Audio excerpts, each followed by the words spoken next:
So here we have our circle, and we've marked our angles out in radians. And we know from our negatives, negative times a negative is a positive, or one rotation, that our exponent, so a negative to an n, that n is how many half rotations we go through. If we go sideways, like this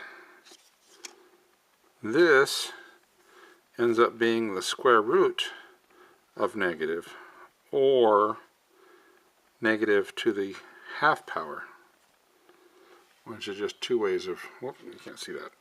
We end up with the square root of negative equals, or negative to the half power is a quarter rotation. And this is the direction of sideways. The negative is the direction of opposite. So we have negative being our opposite. Sideways, they needed another name for the direction.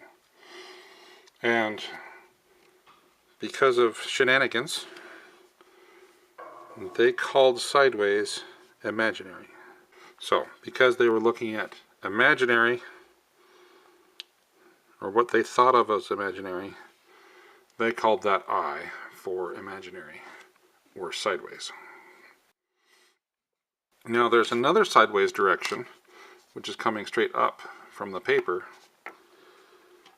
and sometimes you'll see to that straight up as J for the other sideways. So I becomes the direction sideways. Negative is the direction opposite. And then if we're going down like this, this becomes a negative sideways. So we have our normal angles, but what about this angle here? Well, we had Euler decided that this angle here he would call e to the I. I don't know why he called it e to the I, but e to the I represents an angle of 1 radian.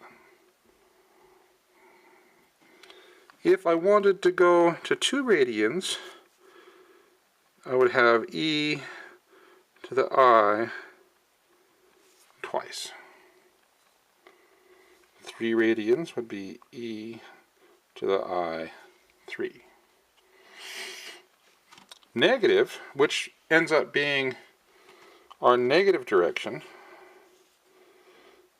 our negative is equal to e to the I pi. And if we go all the way around, our positive direction, e to the I tau. Okay, so this e to the I simply represents a direction of 1 radian from positive. We can also represent I as e to the I quarter tau.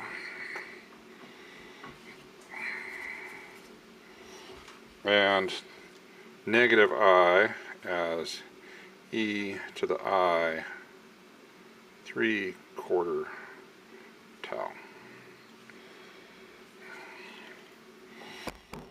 So that allows us to express an angle, some angle here,